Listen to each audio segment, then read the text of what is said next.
Okay, good afternoon. My name is Miguel Raimilla. I'm the CEO and Executive Director of an international organization called telecenter.org. We mostly deal with issues of public access. The network that my foundation runs collaborate with thousands of different organizations that are providing access to technology, not only in remote locations, but also in big cities. And within that ecosystem, we have a great deal of innovation and solutions that can enrich cities and the life of citizens. And today's panel talks about integrating ICT with urban services infrastructure.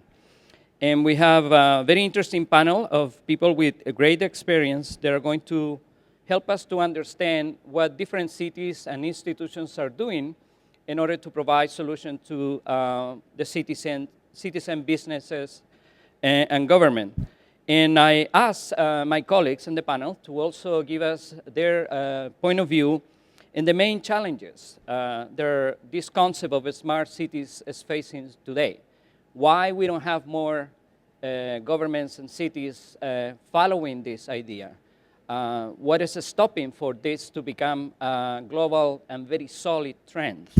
So today we have Jessica Lappin from New York City. Jessica is the president of the Alliance for Downtown New York, an organization managing Lower Manhattan Business Improvement District and providing advocacy, research, and information to advance it as a global model for the 21st century district for businesses, residents, and visitors.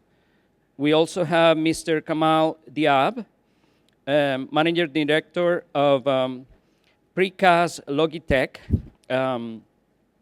He has more than 10 years of experience. Precast is a pioneer in the industrial automation in the Middle East and North Africa, and distributes wonderware and several complementing technologies. We also have Mr. Mirko Masi from Spain, from Abertis Telecom. Mirko has been working for more than 20 years in mobile communications, first in deployment of mobile networks and then moving to PMR, personal mobile radio, broadband, and wireless sensor networks in companies such as Telecom Italy, Nokia, Ericsson, and Abertis Telecom. We also have the participation of Carles Rossinyol from Diputación de Barcelona. Carles is, since 2011, chairman of the Department of Treasury, Internal Resources and New Technologies of the province of Barcelona. And with him is also Francisco Bernardo from Wellness Smart Cities and Solutions. This company is developing solutions, and Francisco has been working previously in HP and has been a lecturer at the Polytechnic University of Catalonia and has authored a book on 4G LTE long-term evolution. And lastly, we also have Carlos Domingo from Mobily, a senior executive officer, and Carlos is currently in charge of big data and business intelligence, as well as alliances and partnership at Mobily. Without further ado, we're going to go over the presentation of the panelists, and I'll encourage you all to follow the conversation. We're going to have some time at the end for questions, and so that will be the time for Jessica to tell us what's going on in New York. Well, good afternoon.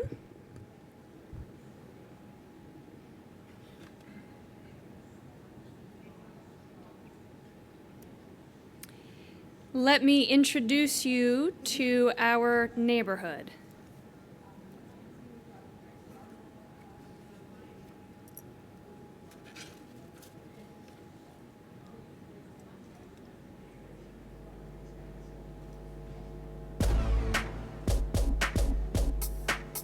A magnificent square mile with stunning water vistas, skyscraper canyons, monumental architecture, museums, parks, world-class shopping and dining, all set among the most famous historic attractions in America. This is Lower Manhattan. I'm Mike Bloomberg, and I am here.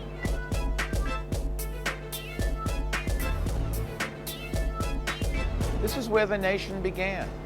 The first capital of the United States, the greatest port in the world for many centuries, the entry point for millions of immigrants. These are but a few of Lower Manhattan's claims to fame. Since the Europeans first discovered its immense protected harbor 400 years ago, the southern tip of Manhattan has held a unique position of importance in North America and the world at large.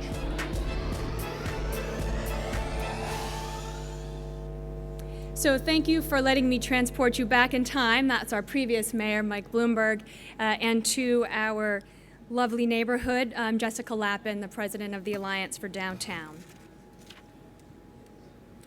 So let me tell you who we are and what we do. The Alliance for Downtown New York manages an area in Lower Manhattan, essentially south of the Brooklyn Bridge, from river to river.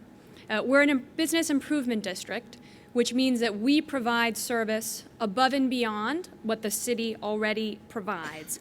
We have public safety officers, sanitation workers out in the streets. We are the go-to source of independent research and information. We release reports about leasing trends, the growth of the tech industry.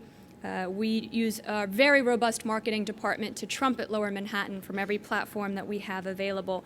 And we're also very focused on using technology to improve quality of life, to advance Lower Manhattan as a competitive and compelling destination for businesses, residents, and tourists. And we've done that in a variety of ways, using free Wi-Fi installations, solar power stations in public spaces, and recently we've added solar-powered big belly trash and recycling containers to our streets. I gave you a quick preview, but this is where we do it. It is our first downtown. It's where New York City began, and it has some unique challenges. It is where our tallest buildings are on our smallest streets. It's where the old and the new sit side by side in compelling ways. It's where cobblestone roads are surrounded by new office buildings, like One World Trade Center, featured there, which just opened 2 weeks ago with Condé Nast as its anchor tenant, where there are beautiful new office buildings that are also soon to be home to Revlon, to Time Inc., to Hugo Boss, and really nowhere else in the city do we have this kind of old and new coming together and playing off of one another. We have been able to reinvent ourselves, to go from Wall Street to Wired Street, as we like to say, and are definitely enjoying a renaissance in Lower Manhattan. And that's due in part to our geographic location and our traditional infrastructure, which is very rich. Today we're now home to over 800 tech, media, advertising, and information companies. Over 60,000 people live within this one walkable square mile, and you really can live, work, and play in a very dynamic way. But we haven't just relied on our traditional rich infrastructure. We have worked smartly to bring modern infrastructure to the community and to support our growth, to solve problems and improve our quality of life. One of the first ways we did that, we started a plug-and-go program in the 90s, offering pre-wired office space to tech tenants. We have continually expanded our free Wi-Fi corridors throughout the district. As I mentioned, we've just this summer tried solar-powered charging stations for phones and tablets in public parks. We had Hurricane Sandy a couple of years ago that really devastated the neighborhood, so we experimented with some mobile technology to use when the phone lines were out for people and merchants to be able to make sales. We're experimenting now with a program called Place Meter to connect pedestrian counts in different ways. And as I said, we've recently introduced big belly solar-powered trash compactors all across the district. So here's a picture of the problem. Growing waste had become a really big issue for us. And we originally had 256 wire mesh bins that we had to empty up to 6 times a day. Our sanitation teams would empty the bins, put the bags on the street, and wait for them to be collected by the city sanitation department. They crowded our iconic sidewalks, and they looked terrible, not to mention they smelled, and they were a food source for rats. So over the past 2 years, we have transitioned from those to the Big Belly units. And as a result of their compaction technology, we've reduced the number of bags on our sidewalks by 80%. The Big Belly system also tracks and transmits real-time operational data, which means that I can deploy the staff much more efficiently, and also tells us how much trash is being generated where. We also are able to lock them down, and that's very helpful when we have high security events. As you can imagine, being just a few blocks from City Hall, we have the Wall Street, the New York Stock Exchange within our district. I'm sure security is an issue now for all of us who are here in this room. Being able to lock them and not have to remove all of those wire mesh bins every time we had a presidential visit or a parade or somebody visiting, a dignitary, has really been a big boon for us. So now we've taken the next step, which is to use this technology to improve recycling rates and reduce waste downtown. And that's not just a challenge for us, but obviously that is a global challenge for all of us. We've added over the last year 174 of these Big Belly recycling companion units to start collecting paper, metal, glass, and plastic. And over 6 months, we've already collected over 57 tons of recyclables, which means we've diverted that from the waste stream. And I said that we're collecting real-time data. This gives you a sense of it. The yellow bubbles are our free Wi-Fi hotspots. Blue is our free bike share or paid bike share program. Purple is 311, calls that people are making into the city's open data system. And then the other dots represent the information we're getting from the garbage cans. So now we're able to take all of this different data, bring it together, and look at service issues and levels within the district throughout the course of the day. I don't know what we're going to do with all this information yet, but having it and being able to visualize it is a very exciting thing, and we're looking forward to figuring that out. You might have noticed that I actually stopped talking about trash a couple slides ago. And that's because these units have really given us some great opportunities to experiment with data and more. So the red that you see here, that's our existing Wi-Fi corridor. These blue dots are the possibilities. We can use the surplus solar energy from the units to power public Wi-Fi routers and repeaters, which we can house within the units. This will be, for us, helpful in terms of bypassing the challenges we have placing Wi-Fi equipment on private buildings, on roofs, or even publicly owned infrastructure where the permitting can be very difficult. So we're very excited about experimenting with this and finding other new ways to use this smart infrastructure to do more and to be technological pioneers. That's what a 21st century city is all about. It's our mission at the Downtown Alliance. It's what we strive to do. We like doing things a little bit differently and leading, and we're going to continue to do that. Thank you.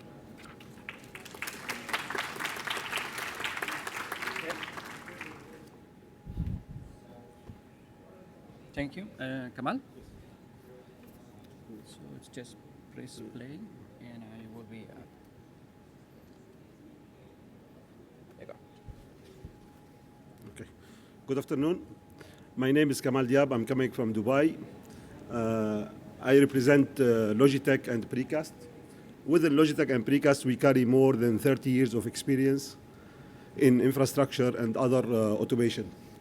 Today, I will cover part from Abu Dhabi. I'm based in United Arab Emirates, and this part is interesting that I would like to show you what we have done in one of the areas in UAE. So I will speak about a tunnel, which is part of the smart city and infrastructure, and it's in Yas Island, and it's one of 200 man-made islands in Abu Dhabi, where this island has more than $40 billion of investments in shopping mall, leisure, and for sure, the Formula One, that's like Monaco, that we have it in Abu Dhabi.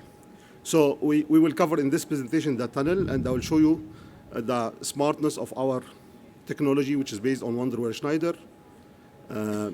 So as I said, Yas Island is a Grand Prix. It's like Monaco and hosting Formula One since 2009.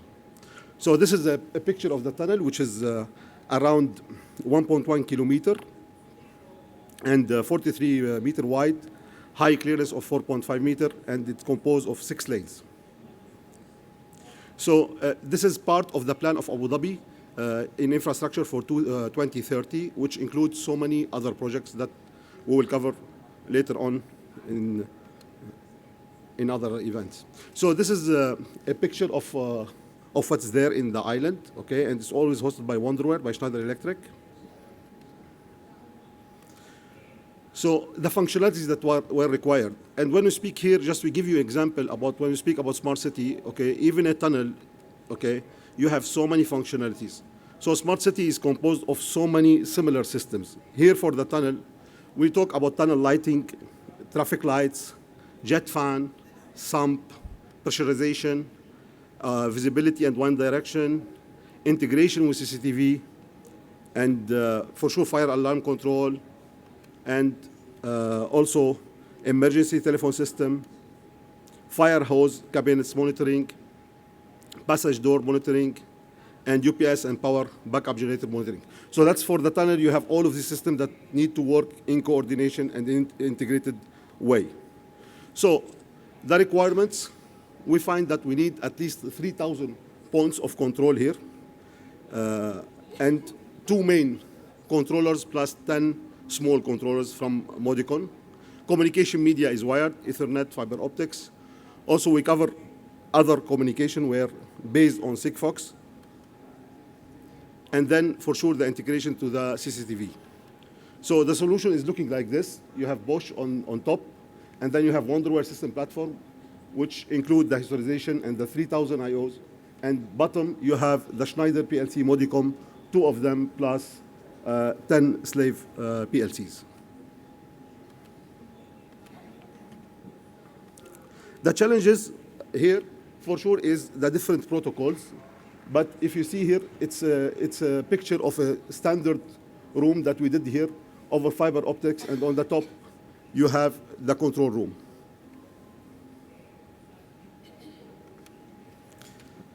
So just I'll go over some screens, okay, done by our team there, where this is the main screen for the tunnel control room that composed of 3 areas: system, security, and application. It looks standard, but there are smartness behind it in order to make sure that the tunnel is secure, is safe, is smart, okay, and we avoid problems. I'll go over these, okay, very quickly, but just I wanted to show you. This is, for example, the main page of the tunnel, okay, showing to you all the alarms, okay, the fans, you know, for the control people to be able to control the tunnel. Another for the fire zone detection as well. And then the control of fire zone detection, all connected to the overview of the window. And then here you have all sensors available for all the roads. Tunnel and the traffic lights, controlling the traffic lights, the green, the red, controlling the lights of the tunnel and the traffic.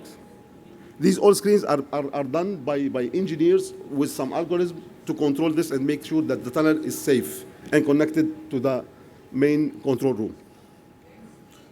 This is the sump pump, controlling the sump pump and getting the right data. This is the fire system also, the tank, the water tank for the fire system with the pumps. And this one is for the detection of all fire, plus all power, UPS parameters and generators. So basically the system control every part of the tunnel. And that part of the smart cities that we are implementing, plus several other projects in irrigation, in water, in airports, and linking all of this into one system for the city level. I'll show you finally some trending. We have the historical trending, the historical alarm, This is the escape for the doors. So we speak about reality here, about something real time, okay? Not about systems which is not real time. All data we get from the systems are real time. This part of where we see the alarms and the trending. And if you are interested in any question, we are happy to receive you on our booth outside or after the presentation. Thank you.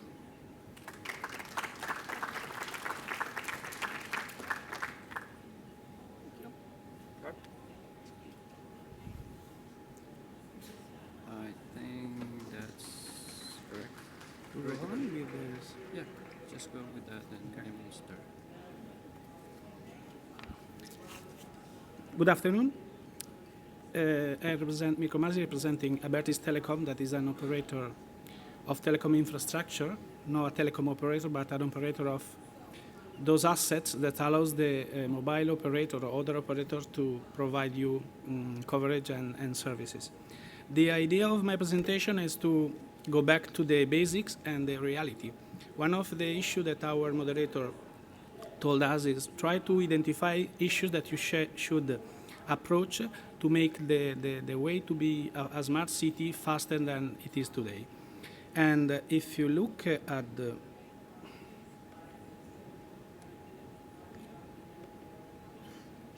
basic doesn't work.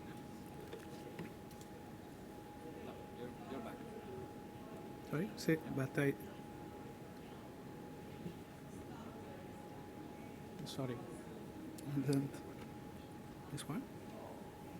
I guess this one. Okay. Yeah. When we speak about smart city, we always speak about the possibility to collect a lot of information, elaborate them, and take decision to manage in a smarter way. That means efficient, effective, the resources we have available in a city. A city can be considered as a compound of service and infrastructure. When we move to a smart city, we introduce some aspects that help to do things smarter.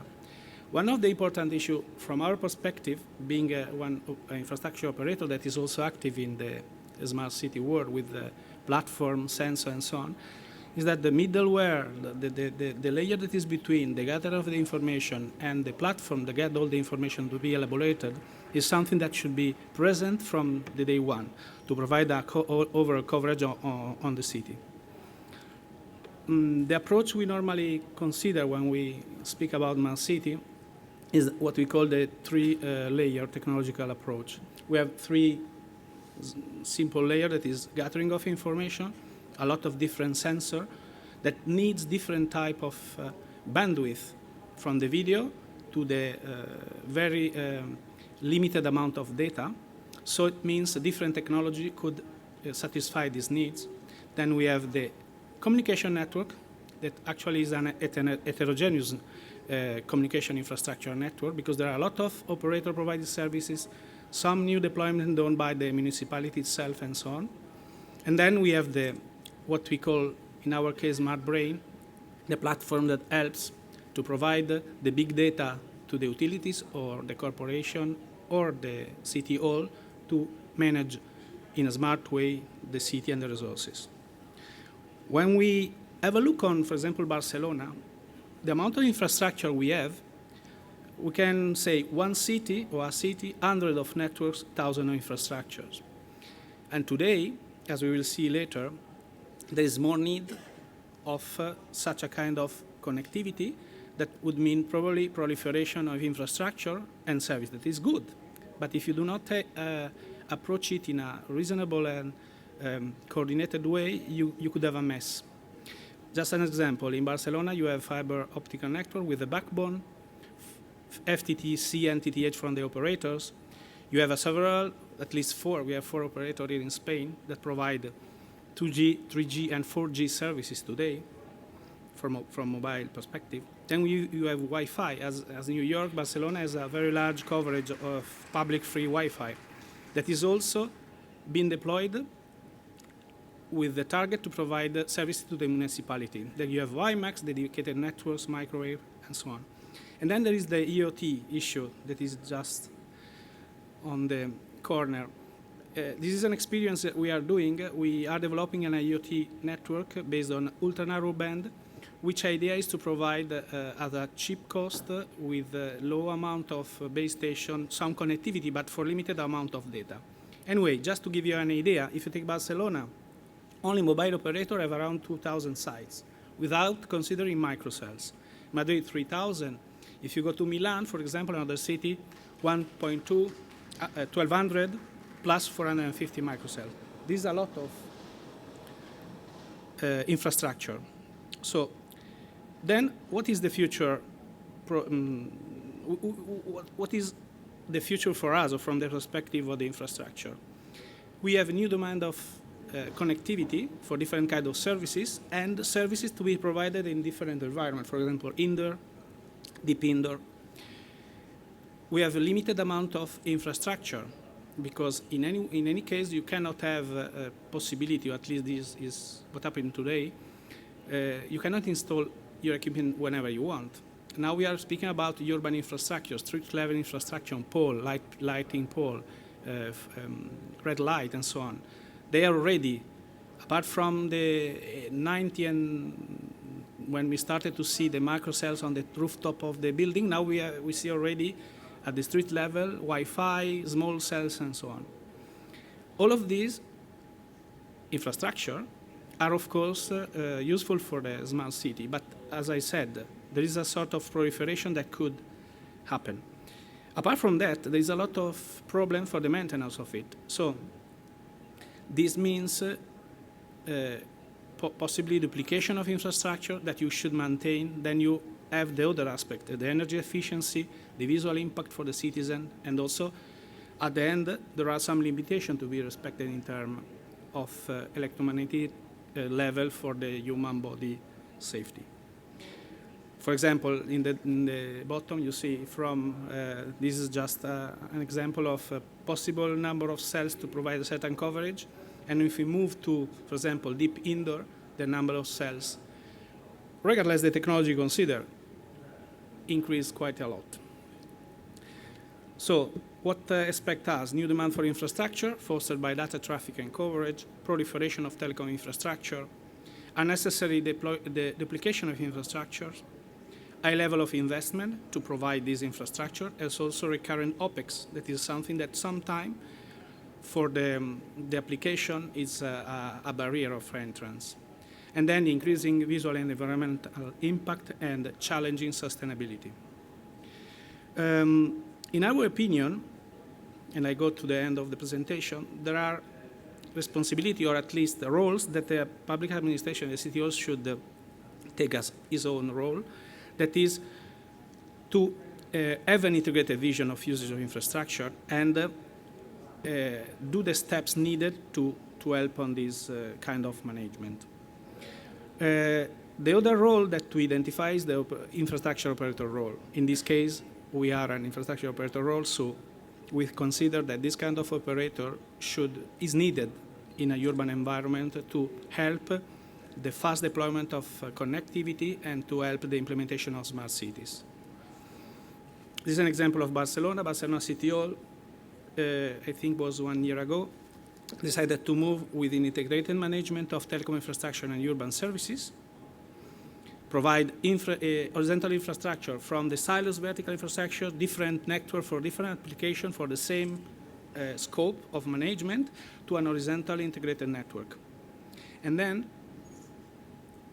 at the same time, the municipality, the city hall decided also that the public infrastructure at the urban level must be managed from one point of contact. In this case, the operator is Abertis Telecom, and is doing the two roles: the role of managing the existing network that provide data connection and telecommunication, and also the management of the infrastructure where operator can install and build their technologies. So, just to conclude my presentation, city manager, in our opinion, should manage the contract with the perspective of integrated communication services. We think that a public-private partnership could help in the development of this infrastructure that should be a sort of ecosystem helping not only the development of application or devices, but also the connectivity, because if we do not have connectivity, we will not get the data. Then the operator, the infrastructure operator, if it exists, should optimize the existing infrastructure, deploy new infrastructure to provide homogeneous coverage in a city. Doesn't have any sense to have a good coverage in the downtown of Barcelona, but not in the boundary. Then the operator should also provide new type of infrastructure to be shared, to be probably connected with connectivity from this base station or whatever we speak about. And at the end, it could be also the possibility that operator doesn't want to invest in the connectivity. They want to just manage the connectivity. And maybe the role of this infrastructure operator could be also to provide not only the passive side, but also the active technology. So this is our point of view, and we think that is something to be done. Otherwise, we will have a lot of platform with a lot of sensor, but if you're not able to gather the information, this information will not be complete and will not give you a wide view of the situation. We propose to avoid this, and we are trying to do it, at least in Barcelona. Thank you.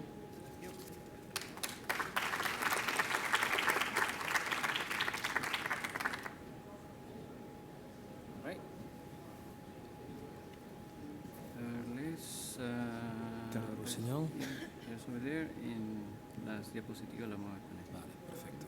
Lo voy a dejar acá. Muy bien.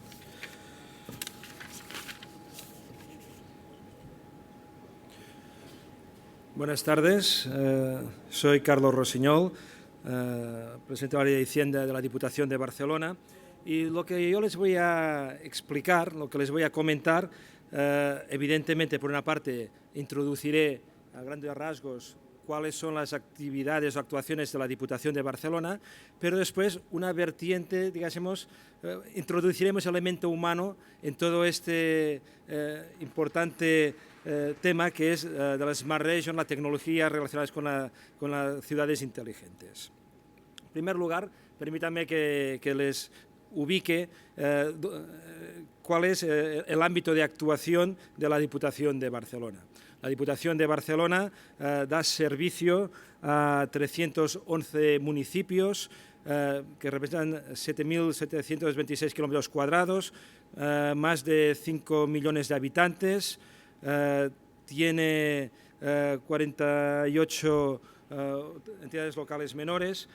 En definitiva, lo que hace la Diputación de Barcelona básicamente es dar servicio, garantizar la igualdad de oportunidades al conjunto de municipios de su demarcación, al margen del tamaño de la ciudad, la capacidad económica de esta ciudad, al margen del tamaño de estos municipios.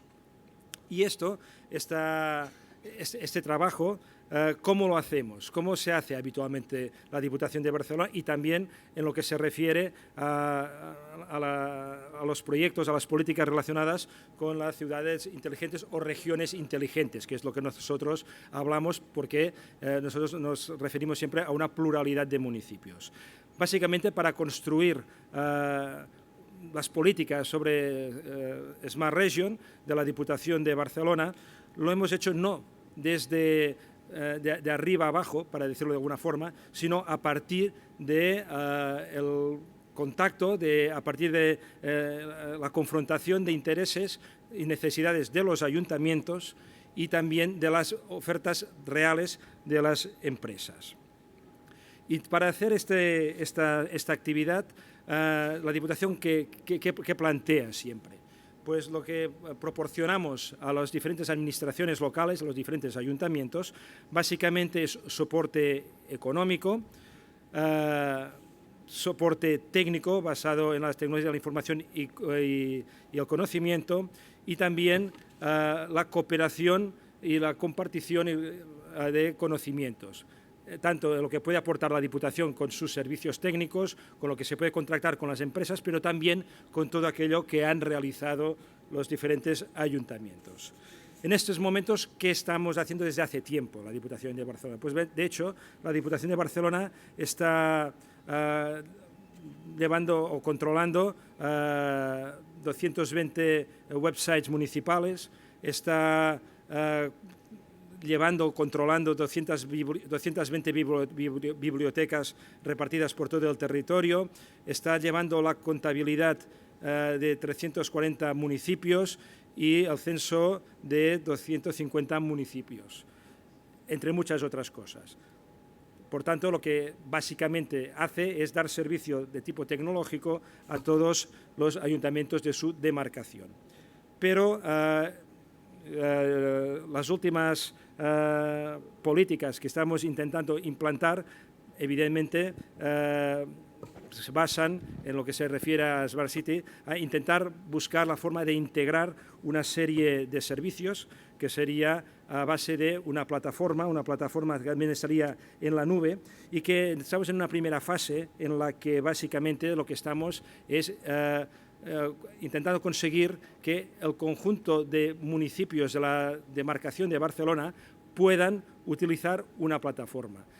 Las plataformas son unos programarios tecnológicos que están normalmente al alcance de grandes ciudades. Difícilmente estas plataformas podrían ser prestadas, podrían ser utilizadas, podrían dar servicio a municipios pequeños y medianos.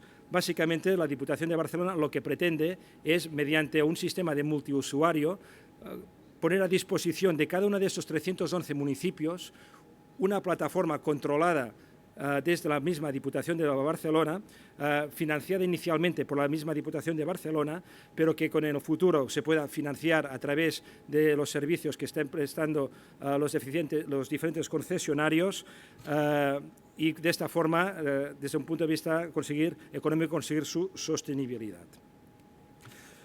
Pero, y ahora permítanme que introduzca lo que he dicho en el principio, también el factor humano. Es evidente que el concepto de Smart City, las tecnologías Smart City, básicamente estamos hablando de una tecnología, de algo que permite gestionar una multiplicidad de datos, una tecnología que permite conectar ciudadanos, empresas, municipios, y esto es el elemento tecnológico fundamental.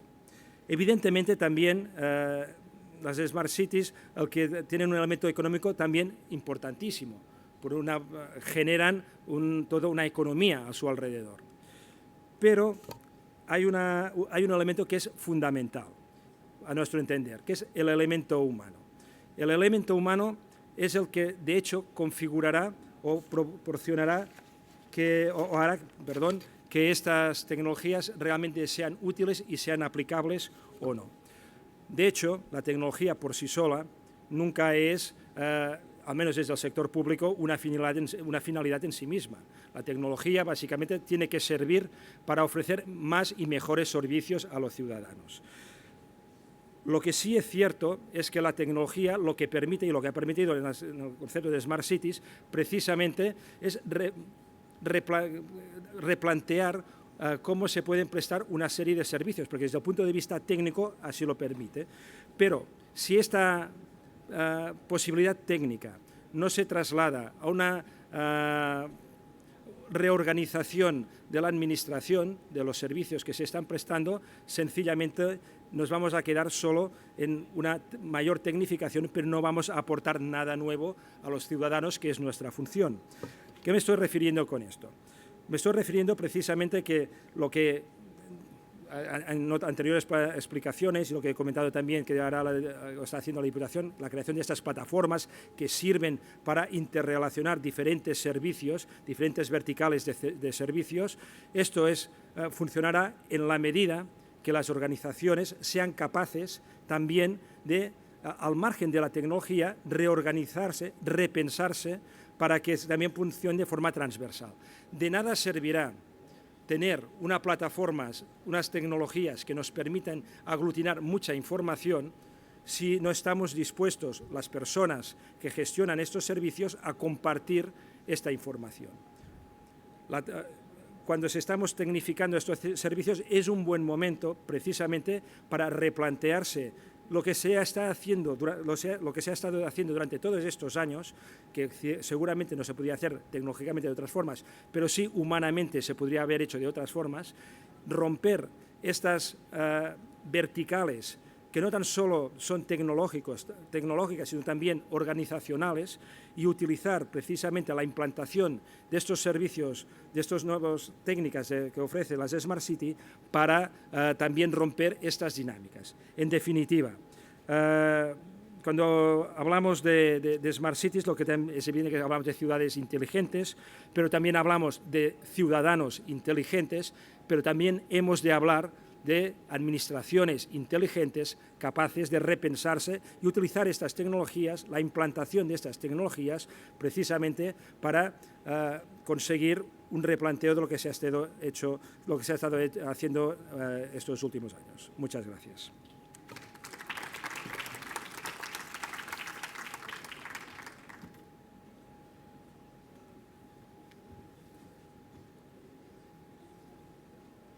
Francisco, he hecho andar y con esto solo mueves. Gracias. Okay, good afternoon, everybody. My name is Francisco Bernardo. I'm representing Wellness Smart Cities. Wellness Smart Cities is a company in the south of Spain. We are a technological SME, and in the last 6 years, we have been providing some smart solutions for smart cities. Basically, in this presentation, I would like to go to technology and how real-time technology can help cities to be better, to do things.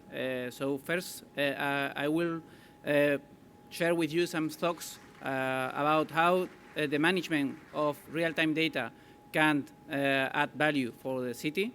After that, I will go through some technologies and some trends from the technological point of view. And then I will make some thoughts regarding smart cities and technologies, and if everything should be technological these days, okay?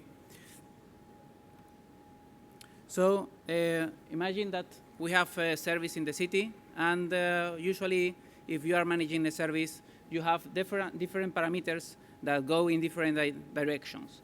For instance, we want to give some coverage of the service to the citizens, and to go as much citizens as possible. But you want to manage some quality of service, and at the same time, you want to do it with less resources as possible to get some efficiency. So you have things that go in opposite directions. First of all, what you can do when you want to improve your service is to get historical data. And then, thanks to historical data, probably you will do a planning. Then you have a plan to do, okay? And this will fit more or less these things, okay? You will have some reference level of resources for the quality of service you want to do. This will give you some efficiency and coverage of the service. But only if you have real-time data, then you will have the information to take tactical decisions, and these tactical decisions will give you an optimal service.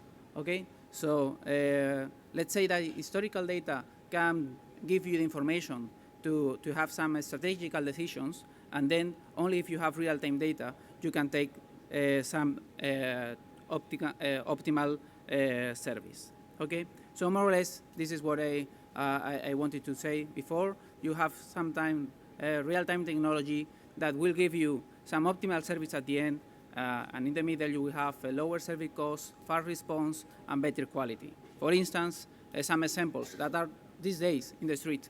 Okay, street lighting. We are managing some electrical panels and also the lighting posts, and then you will have some information to have some cost savings in the maintenance, a better quality of the service, and also some energy savings, because you can regulate the lighting that you are using in the middle of the night, for instance.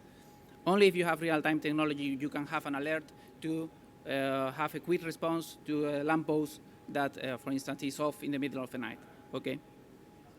Also, for example, another application that is today in the streets, for instance, is these smart parking solutions. There are a lot of solutions based on sensors, and also, why not? It could be based on video, okay? Then you have, the idea is the same. You have real-time data about the occupancy of the parking slots on the streets, and then this will give you some optimal service, in this case, for the citizen, because the citizen will have less fuel consumption, and then you open some things to do other business models for the sector. Okay, the same for the waste collection. Very quickly, you know that if you put some sensors in the containers to know the filling level, the temperature, for instance, the vibrations of the container, then you will have some better quality of the service, because you can't get the information for a fire on a container, and then not only trying to save this container, because if the container has fire, is quite impossible, but to limit the damages that this container is doing on the surroundings, to the cars, to the walls, and these sort of things. So this is important also for the people that is managing the service. Okay.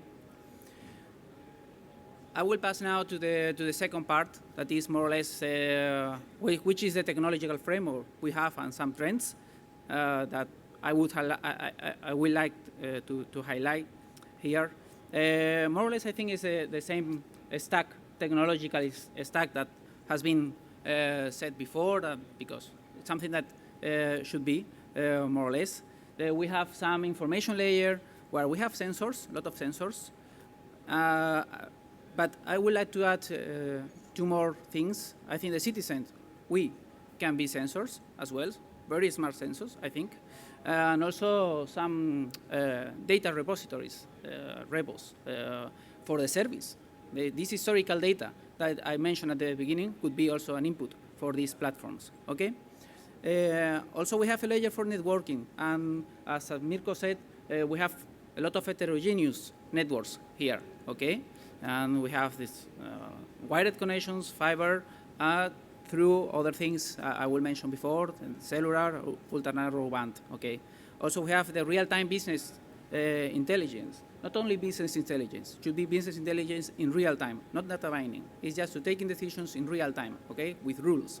Okay, so it's quite different. We should go to this point, okay? Also, I will mention something about open data.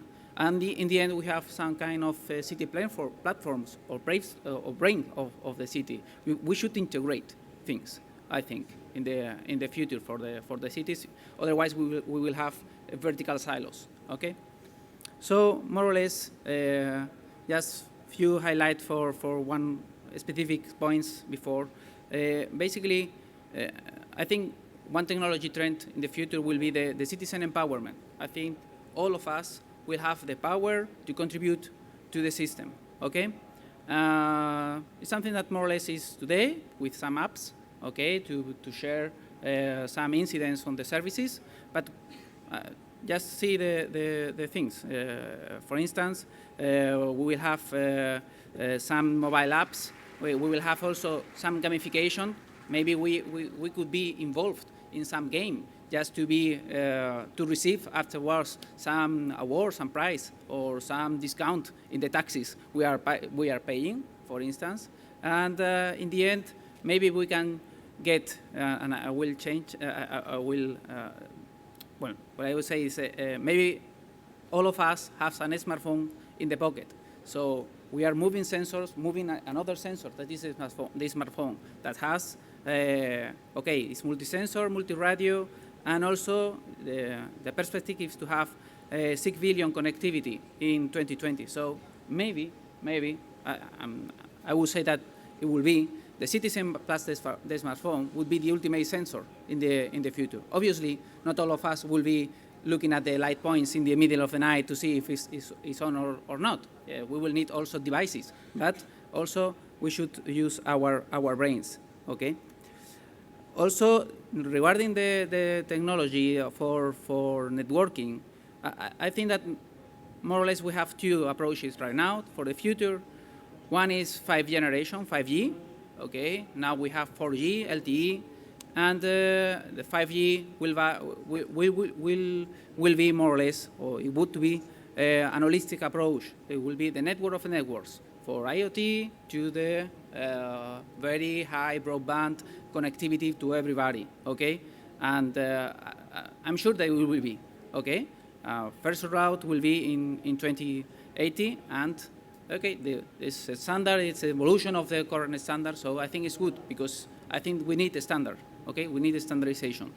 On the other side, we have ultra narrowband, that has mentioned before, that is specific for IoT. I think it's something that we need now because otherwise it's very impossible to put a sensor with a battery on the street. Okay, it's quite difficult to do that. We need something that enables us to do that. Okay. And for technology trends, also to finish this part, I think that this future will be the open era and the service integration. Okay, we have some vertical silos, and we have some sort of cities with intranets of things. But how this information is shared with other cities or within a city is shared between services, as it was mentioned before. Okay, I think it's something we should investigate. Also, I think that open data will foster some SMEs and some SMEs initiatives, and these city-based platforms. I think that will give some value. Maybe a new figure is appearing, that is the city manager, someone in the city that has to manage everything. So we should give the information to these people very, very clear. Okay? And just a final reflection regarding technology. If we put technology and funding, that is quite crucial, we will have a technological city. Okay, and this is good. We have a lot of infrastructure, a lot of technology available. Okay, but is this making a city smart? I think that not. I think that is a smart city ready city, but I think, in my opinion, that we need some cities that that know what they want to do. I think they need some strategical plan. Okay, and maybe if you are a city, okay, you have first to decide, well, which city I would like to be in the future. I would like an efficient city. I would like to be a tourism-based city, a social city, a business city, or something that is quality of life, all together. Okay, maybe why not? Why not? But put a goal, and then define some strategical plan, and then put the technology and put the financial the funding. Okay, because I think funding is quite important also, and who pays this part. Okay, so in the end, I think that also we have to put in the cocktail, we have to put the city goals. Okay, so just to finish my presentation, just to highlight some thoughts with you. I think that we need technology in the cities to get real-time information, because otherwise you won't optimize your services.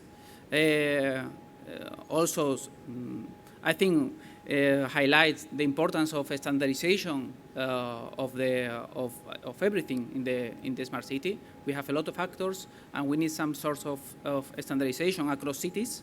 Okay, and also finally saying that maybe technology is a mean for a smart city, but not the end. The end is other things. Okay, so thank you very much for your attention.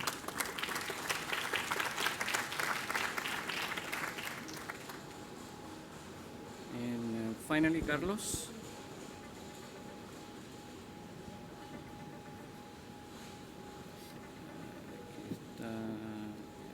Thank you. Good afternoon, everyone.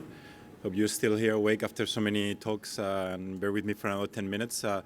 Miguel asked us to prepare a presentation basically explaining a little bit why we thought smart cities has not taken off as a real business, but this is definitely taking off as a trend. So I'm going to give you a little bit of my view. I work for a company called Mobily. It's a telecommunications company. It's one of the largest one in the Middle East, part of the Diab group, and based in Saudi Arabia, which we're evolving towards becoming a more an ICT player and getting involved in more of the services side, not just the communication infrastructure, and among them in several smart cities initiatives. Smart cities, as I said, is booming as a concept. This conference is a proof of it. It's been around for 6-7 years. I've been here several years ago, and you can see how is it growing. Everyone is saying ICT and technology is going to be a key aspect of it. There's, especially in the part where I work now in the Middle East, there's a lot of greenfield development, like new cities that are coming up that want to be smart from day one. You have here more in Europe the brownfield development of older cities that want to become smarter. There's different points of view of people how to approach this versus the economical cities where you want to have a vibrant environment versus the ones that you want to be very environmentally friendly for the people. But everyone has the underlying goal of efficiency as something you want to do for smart cities. And finally, as has been mentioned here, sustainability of the city as a whole is a problem because cities are becoming bigger, more people are moving to cities. So how you make a city sustainable from the environment point of view is one of the key aspects to take into account.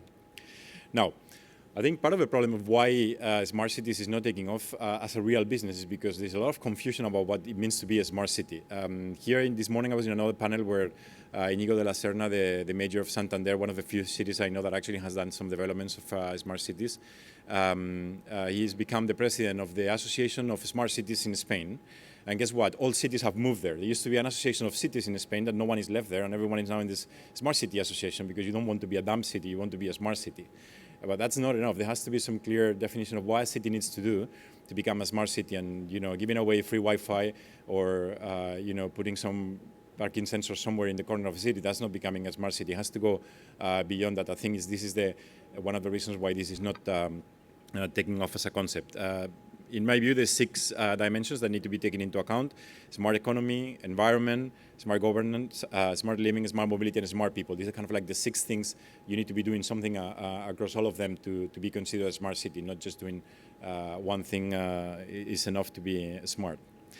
The second thing is that this is a very complex thing because it involves 2 sides of the business. One is the public side of the business where the government is there, the city halls, etc. Some of the utilities and infrastructure companies, which in some countries are partly owned by governments, they're semi-public. On the other hand, you have the private sector, which is the real estate players that are like basically doing all the management and the buildings, etc. You have the people living in the city and the businesses in those cities, etc., which are obviously private entities. And somehow you need to think holistically about what you're going to do so that it benefits both and that brings both of them together and there's benefits for both of them. And this is a complex thing to do. In terms of complexity, the complexity is not only about the concept and how you bring both the public and the private view together, but it's also about the whole complexity of building a smart city, especially if you're going to do a smart city that does more than one thing, but it's a kind of more holistic view. Because you need to take into account this is a very long process in terms of selling into governments. Selling into the government has always been complex, but this is probably even more complex than before because of the nature of the type of the projects. The delivery of it is also complex because of complexity of deploying infrastructure or integrating with existing IT. And finally, the execution of these projects, which are very long-term, makes things complicated. This complexity makes it in a way that only companies that have a very long-term view and therefore they're financially very well set up in the sense of sustaining a project that is not going to do a payoff until 5-7 years are the only ones capable of actually going there. Today, someone was asking me, like, why there's no more startups here in the smart cities? Because if you go around the floor, there's lots of large companies, but very few startups. And I think this is one of the problems. The way these smart city projects are being approached today make it very difficult for someone that doesn't have a very long-term view and is very strong financially to actually approach them because of the length that it takes to actually close a deal and then the length that it actually takes to get a return on it. Now, the other thing is that there is lots of, if you see here in the panel is that we are here, who is talking around in the floor. You will see there's companies from all sort of aspects of the industry. There's management consultants that they are everywhere in every single sector that you want to be. There is telco operators, there is telco infrastructure operators like Abertis, which is not exactly a telco operator, but they're kind of there. There's ICT solution providers that are basically coming with software assets and software solutions. And there is the facility management people, if you want. And none of them has enough assets to basically make a city smart. because you need a little bit of everything. You need to have a plan, so you need someone to tell you what to do, etc., etc. That's where management consultants typically help. You need someone that deploys communication infrastructure, because without connectivity, there is nothing else you can do on top of it in the city. You need software assets to be able to integrate with IT services, provide services and solutions, etc., etc. And you need someone to manage all those facilities there, both buildings, infrastructure, etc., etc. So I think partnering for us is one of the key things in terms of getting into these projects that people need to take into account, because it doesn't matter where you are in the set of companies. We're a telco company, but there's companies in other aspects of it. Then unless you bring together a number of players to provide a solution to a city, it's very difficult that you can actually do a good proposition for them. And then the final thing is that I think that there is a lot of one-off deployments of smart cities, like someone is doing parking, smart parking, and then you go there and there's companies specialized in doing smart parking and they do smart parking, etc., etc. But I think for us, one of the important things is to have a unified view of what happens in the city, because this not only opens up opportunities for the future of doing more things, and you will see that in a minute, but it also provides a better user experience. So this is some screenshots from some project we're doing with our colleagues from Orange Business Solutions that in one city in Saudi Arabia, where the main idea is to actually bring the network layer and an infrastructure of all the connectivity with a lot of services behind, on top of a kind of a unified view of how the city is being managed and run, that will allow you to then do more value-added services on top of it for the residents of the city, etc., etc. This is very difficult to do, let's say, in a city like Barcelona. This was done is being done in Jambu, which is a city built almost from scratch, which is easier to do it there. But if you have cities that have a lot of services and they've been around for many, many years, then it's a lot more complicated to do it, because they have a lot of legacy, they have already contracts in place with different providers that expire at different times, integrated with different systems, etc. It's good to see that Barcelona is trying to unify at least the communication layer, but to get to a point of something like this is much more complicated. And the final thing, I think this has been mentioned here and there in the talk, but this, if you do a smart city project, if you touch different aspects of the city management and city services, if you do it in a unified way where all the services flow through some sort of central platform and infrastructure, the benefit of it is that you're going to start collecting a lot of data about what happens in the city. And this is where things get interesting, especially if you take into account, you need to figure out a way to make money eventually with all these deployments, because there's a great possibility of using what some people call urban analytics or urban modeling based on big data technologies out of all this data that you could extract from the cities. And then this data-driven then planning and behavior of the city could open up to many new services that we're not foreseeing today, but it's an untapped opportunity for the future. So this is another of the things that we need to start thinking and start taking into account. Okay, so just to finalize and to stimulate the remaining minutes for detail, some key ideas here for our discussion with you guys the next few minutes. One is, I think it's important to understand what it means to be in a smart city, and not everyone should be categorized as a smart. You need to do something beyond giving away Wi-Fi to be smart. That's number one. Number two, these are expensive projects that someone needs to spend a ton of money to get it done. And you cannot expect that the private sector is going to fund everything. You cannot expect that the public sector will have any money, especially in Europe, to actually fund it. So there's some sort of business model needs to be thought out that is, involve all the stakeholders that allows these projects to really take off. You need to take a very long-term view. This is a very, very lengthy process, from everything from convincing someone to do something, doing all the planning, all the pre-sales work involved, all the deployment and all the management, etc., until you make money here. I think it's important that there's a unified view and an integrated view on all these projects, that we avoid, again, replicating the current situation of cities where you have silo services for each thing that happens in the city, but you do it in a much more technical or smart way. And this is an opportunity maybe to rethink about the whole model of how a city is being managed. Think about partners, because no company that I know has all the assets necessary to basically be able to create to turn a city into a smart city. You need to partner. Doesn't matter where you are in the industry. And finally, think about, from day one, how you design a city, how you're going to collect all this data that flows through all these services that now are digital, in a way that you can leverage this data to do something else in the future. I don't know what that something else is, but I can tell you, I think you were mentioning we're collecting data, we don't know what to do. I think that's a great thing to do. Please collect it, because the things will come afterwards. But if you don't collect it today, 10 years from now, you will not have that data there. All right, thank you very much.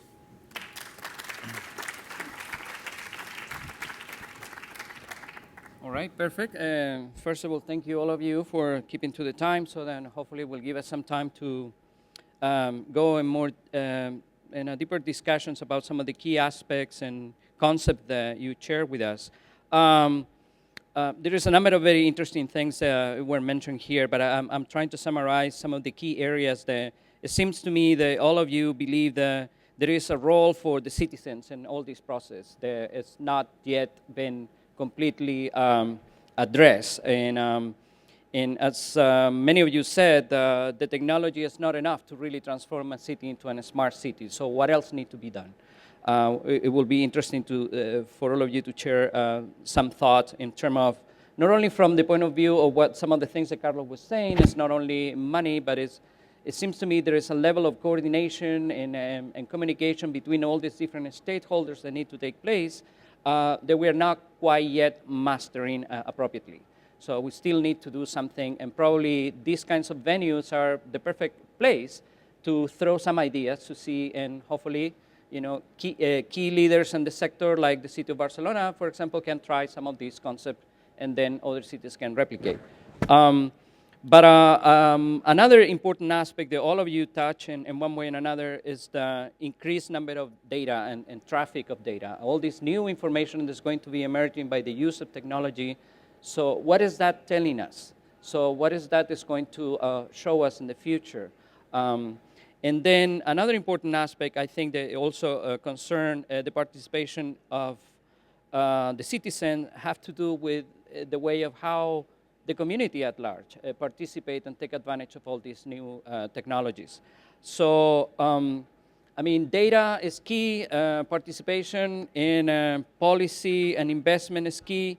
So I would like to offer the floor to the audience. If there's any question, please introduce yourself, and we can hopefully address some of your concerns here. Is there any questions? We have microphones on both sides of the room. Okay, if you're not, I would like to take advantage and ask you, especially to Jessica and Carles, who are in a way have the perspective of government.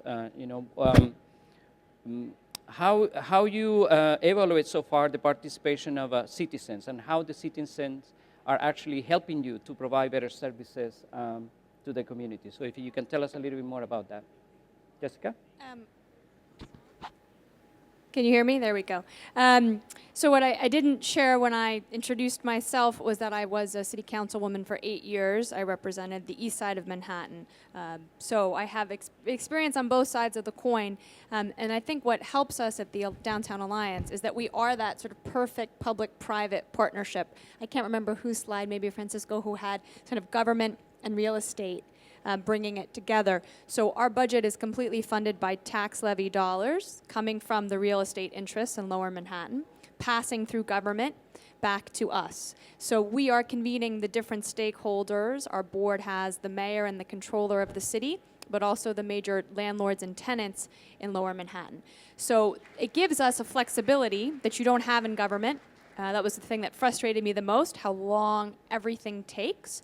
We can pilot programs, we can much more quickly use tax dollars to try new things. And I think that's something where government has to learn, frankly, to react more quickly over time if we're going to really become smart cities. In New York, we have a great 311 system where citizens can make complaints or get information. The information is all available, open source to the public. But I don't think we're there yet in terms of really engaging citizens on a day-to-day basis on how we allocate the budget, on how we allocate services. I think that's something that our current mayor, there's a lot of opportunity for us really to take on.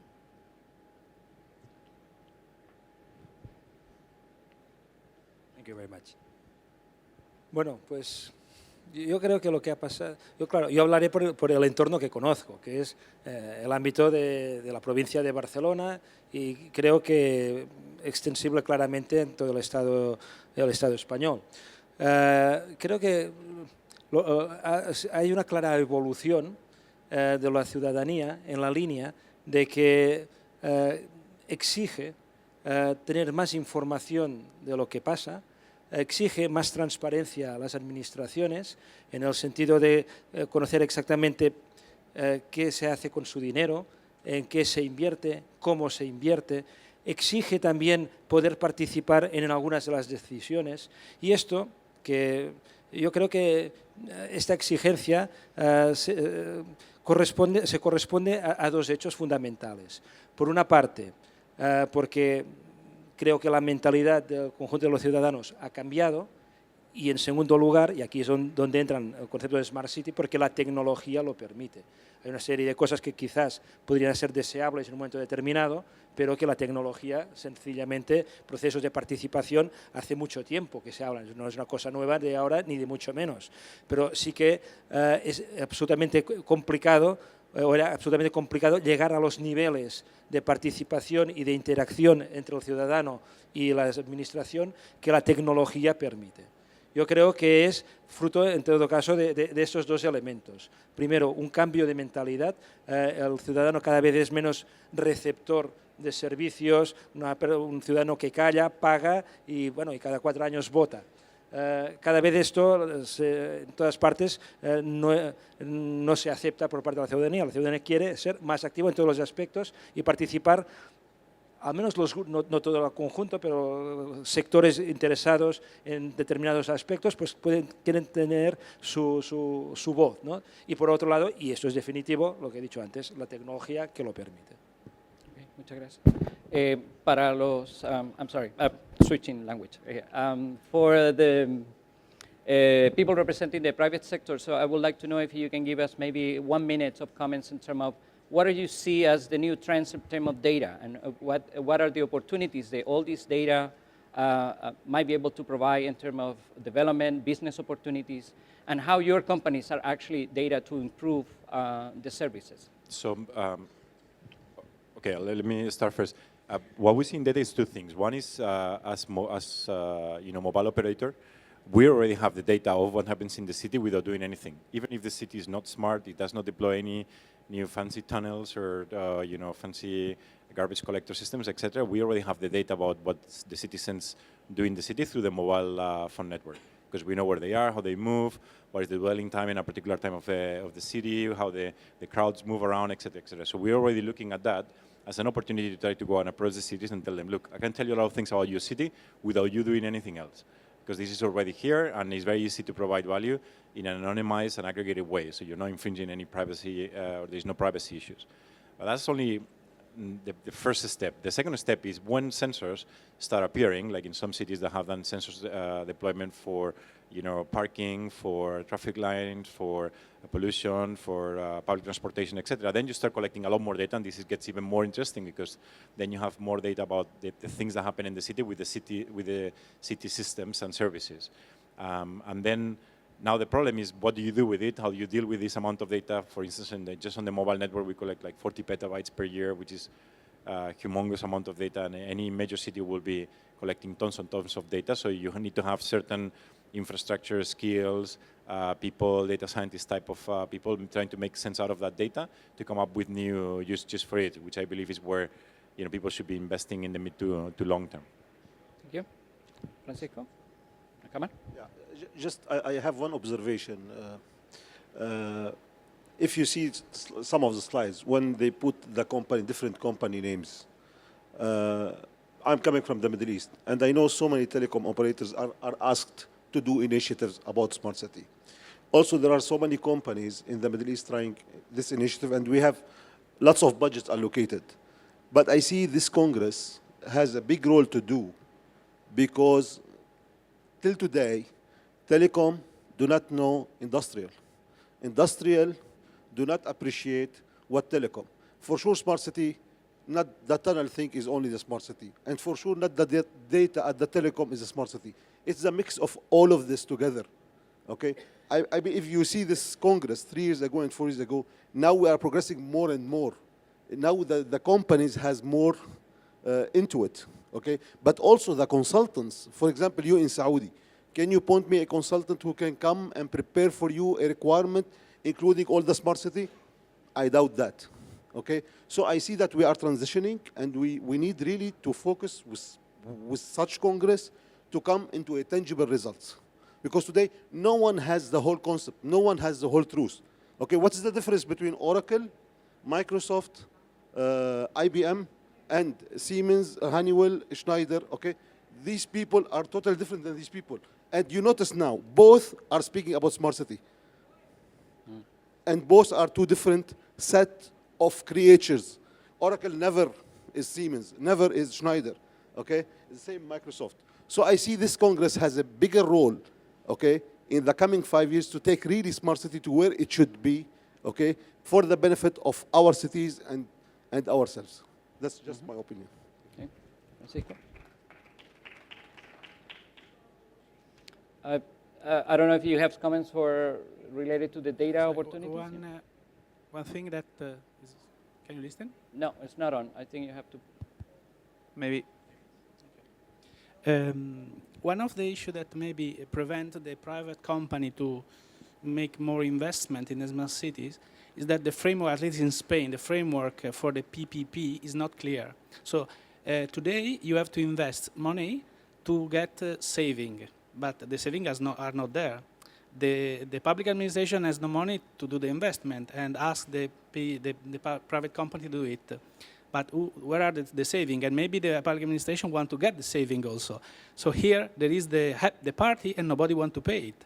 Right. So to me, one important issue, and I think you said before, a lot of startups are not anymore here. Right. Because you can last 1, 2, 3 years, but not more. So either the public administration do something on that, not only providing, as we say in Spain, café para todos, that means money for everybody, but invest in a clear direction, and maybe investing also in startup, a small company. Otherwise, maybe next year we will see people, the year after as well, but then the community will get smaller than larger. Agree. Yeah, Francisco? I agree with Mirko that maybe what we need is some kind of framework, standard framework for the cities and the business model of the cities. Otherwise, could be difficult for SME companies to get a point there, because if each city has a different model, a different technology, different infrastructures, and different stakeholders, I think it's difficult to get to foster the different smart cities. So I think it's a key point, the standardization of the smart cities. Could we standardize the technology? Could standardize the business model for the smart cities? I think it's something that is important. Otherwise, it will be the smart city for the biggest cities and the biggest companies that want to put their ideas over there. And more or less, I think SMEs and big companies' ideas are more or less the same regarding the technology and the model. So I think that it could be maybe one of the points. And also, as I said, from the government point of view, I think that have a clear idea of what they want to be in the future, or the city or the city want to be in the future, I think helps a lot. Otherwise, you put a lot of technology there, and you don't know. It's really nice for us, for technology companies, but okay, this is for us also as citizens. So better to have a clear idea of what you want to do in the future with the city. Okay. Okay. Well, Carles. Solo un par de comentarios. Estoy absolutamente de acuerdo en que es necesario que haya un estándar. Sin un estándar, económicamente es absolutamente inviable.